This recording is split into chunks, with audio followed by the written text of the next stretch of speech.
Melihat pemberitahuan sistem tersebut, si Chen pun lalu bertanya kepada singa kecil yang ada di depannya itu, apakah ia ingin ikut bersama dirinya, dan dengan aungan kecilnya itu yang menandakan kalau singa kecil tersebut ingin mengikuti si Chen pun menyampaikan sesuatu hal yang sangat penting.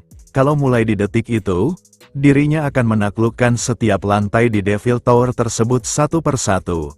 Yang sudah diketahui kalau di tiap lantainya terdapat monster yang akan muncul semakin lebih kuat.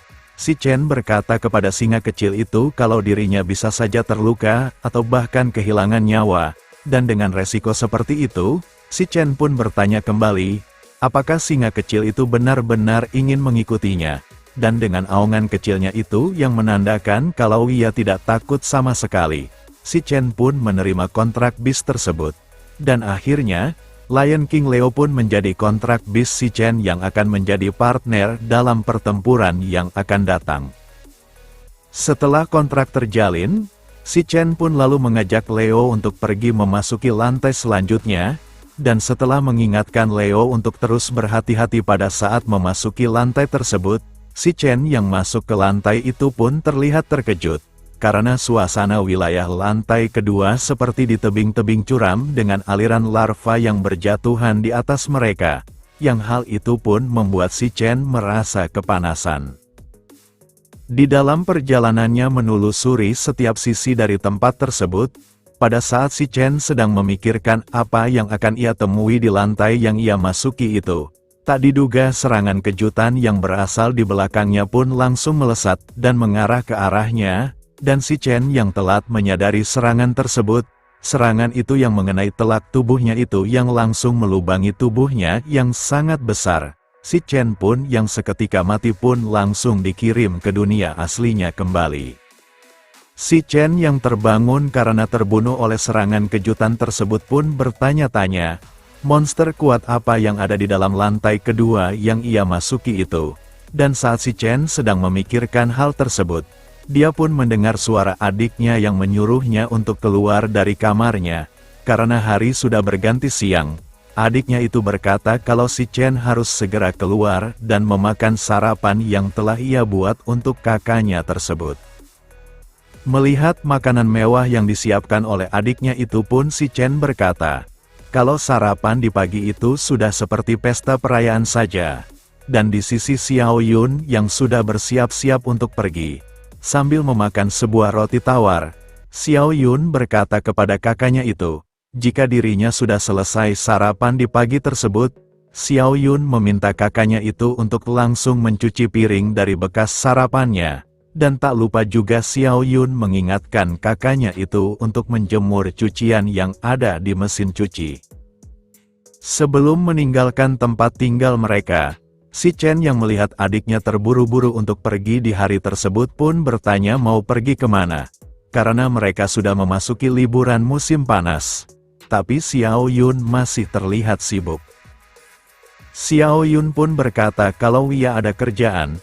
Dan si Chen yang mendengar ucapan adiknya itu, si Chen pun berkata, kalau sudah ia bilang tentang masalah uang sudah bisa ia tangani sendiri. Namun, Xiao Yun berkata, kalau kakaknya saja berhasil menjadi yang terbaik, dirinya juga tidak mau kalah dari kakaknya itu. Dan terlebih lagi, kalau liburan di rumah terus-menerus. Xiao Yun berkata kalau dia pasti akan merasa bosan dan kemudian, dia pun lalu pergi dari tempat tinggal mereka. Sembari mengingatkan kakaknya kembali tentang mencuci piring serta jemuran pakaiannya itu. Setelah mencuci lalu menjemur pakaian sesuai dengan permintaan dari adiknya itu, si Chen pun merasa sedikit khawatir tentang adiknya tersebut. Meski dia tahu dengan sifat dari adiknya itu yang selalu ceria dan menikmati hidupnya dengan tekad dan niat tak peduli apapun situasinya. Adiknya yang sudah jelas masih anak-anak tapi ketika ia berada di sampingnya seperti ia yang diurus oleh adiknya itu. Dengan urusan di sekolah sudah beres dan ia harus menangani Demon King Urat yang mengharuskannya tidak bisa mendampingi adiknya itu untuk sementara waktu. Kekhawatiran itulah yang membuat si Chen terus memikirkan keselamatan keluarga satu-satunya itu.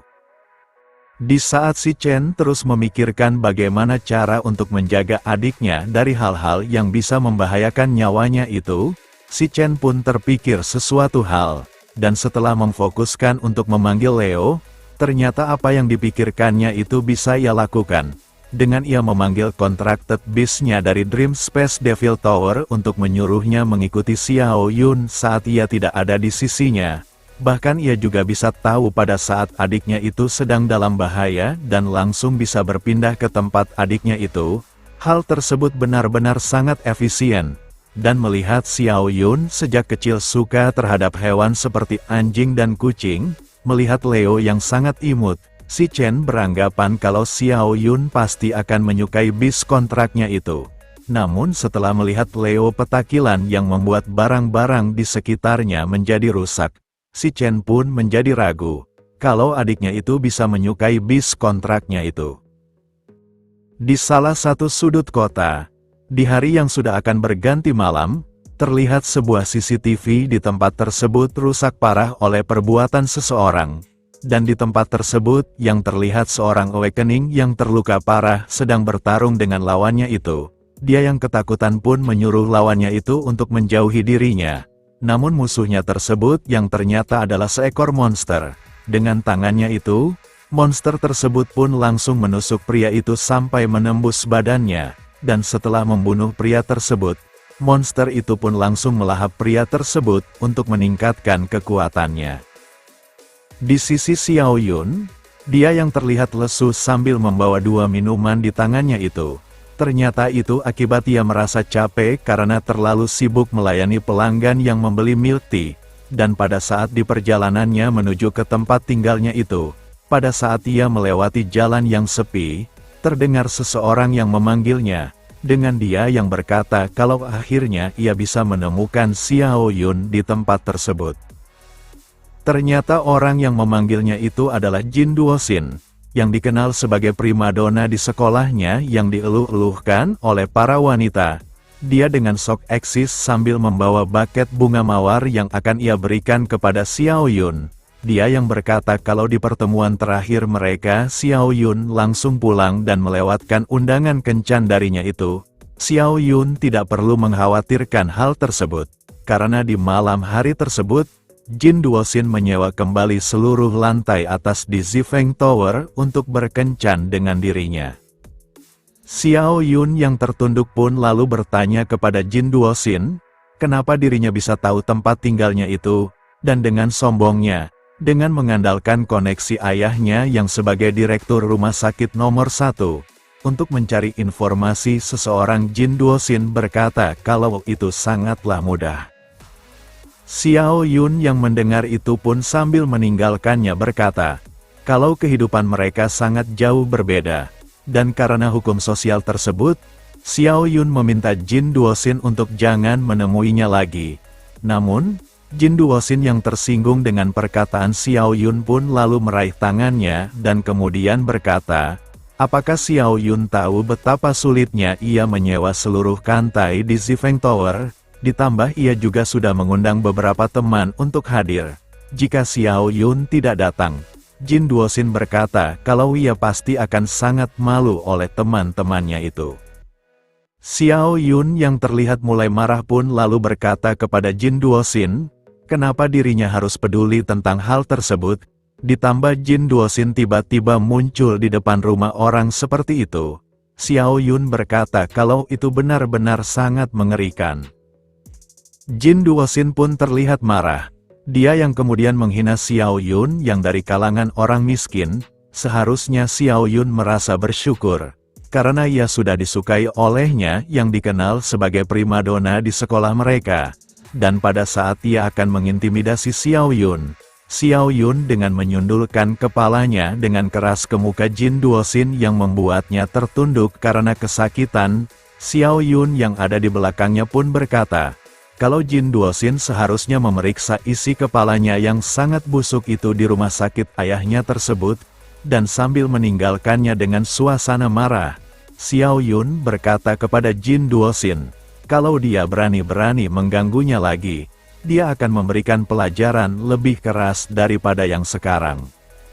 Setelah sampai ke tempat tinggalnya, Xiao Yun yang melihat bis milik kakaknya itu pun terlihat sangatlah senang.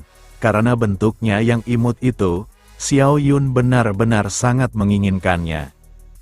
Melihat adiknya itu sangat menyukai bisnya, si Chen pun lalu memberitahu Xiao Yun nama dari bis monster tersebut. Dan mulai di hari itu, si Chen berkata kalau Xiao Yun yang akan merawatnya, dan Xiao Yun yang merasa senang pun sedikit merasa aneh. Karena Leo yang sebagai singa yang masih kecil, tapi Leo sudah mempunyai surai yang panjang seperti singa dewasa. Namun meski begitu, karena Leo terlihat sangatlah imut, Xiao Yun pun tidak memikirkan hal itu, dan berencana akan mendaftarkannya ke kantor pendaftaran di esok harinya, agar Leo bisa terdaftar secara resmi dan mempunyai izin untuk tinggal.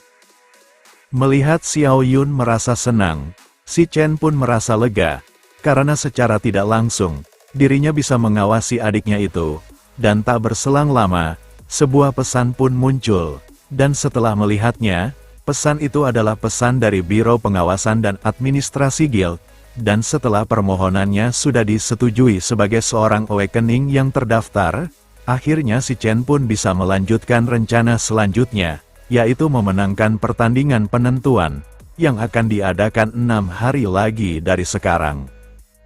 6 hari pun sudah berlalu, tepatnya di tanggal 24 Juni tahun 2157 di hari ujian penentuan yang akan dilaksanakan di pinggiran kota Greenlight Forest. Gong Xuan selaku yang bertanggung jawab dalam pertandingan mereka pun lalu menjelaskan role pertandingan tersebut kepada si Chen dan Gong Ting.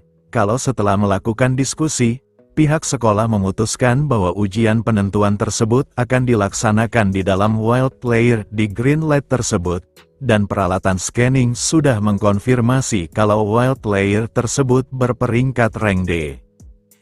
Sesuai dengan persetujuan bersama, mereka berdua akan dinilai di dalam lair yang sama, dan meski bagian dalam Wild tersebut sepenuhnya tidak diketahui sama sekali, yang mengakibatkan persentase resikonya sangat jauh lebih tinggi daripada layer yang digunakan di ujian sekolah di beberapa waktu yang lalu, panitia sudah menyiapkan 3 member senior dari guild dari Eastern National yang akan menjaga mereka sebagai pengawas ujian. Meskipun mereka menjadi sebagai penjaga, tapi mereka juga sebagai juri untuk menilai pencapaian yang didapatkan oleh kedua kandidat itu, dan diketahui, mereka adalah Ivan dari Guild Imperial, yang mempunyai kelas Flora Chanter berperingkat rank C, Chai Yu dari Guild Divine Eye, yang mempunyai kelas Nuclear Shooter berperingkat rank C, dan terakhir Sato Outo dari Guild Silverwind, dengan kelasnya sebagai Star Warrior yang berperingkat di rank yang sama. Di sisi ruangan monitor yang menampilkan siaran pertandingan mereka berdua, Tuan Gongli yang melihat para juri dari pertandingan tersebut pun terlihat merasa senang, karena ketiga Awakening rank C itu yang menjadi juri di ujian penentuan tersebut telah ia atur. Di sisi kepala sekolah, melihat wakil chairman masih ada di sekolah mereka pun lalu bertanya kepada dirinya, kenapa Karl Cavendish masih ada di tempat tersebut meski agendanya sudah selesai di 2 hari yang lalu? Dan dengan santai, Karl Cavendish berkata, apa yang lebih menarik selain apa yang ada di tempat tersebut? Karena sudah lama ia tidak menyaksikan pertarungan antara jenius sejati. Hal itu memang layak untuk dinantikan. Kembali ke tempat pertandingan antara si Chen dan Gong Ting, dengan aba-aba dari Gong Xuan yang mengatakan kalau secara resmi menyatakan pertandingan mereka sudah dimulai, mereka berdua pun lalu berjalan memasuki Demon Lair tersebut, dan setelah memasuki Demon Lair itu diikuti oleh ketiga pengawas sekaligus juri dalam pertandingan antara si Chen dan Gong Ting, mereka yang melihat keadaan wilayah di Demon Lair tersebut pun mengasumsikan kalau Demon Lair itu bertipe Flora. Namun tak berselang lama si Chen mendapatkan peringatan bahaya dari kemampuan Demon Core, kalau di tempat tersebut terdapat anomali yang sangat kuat menanti mereka.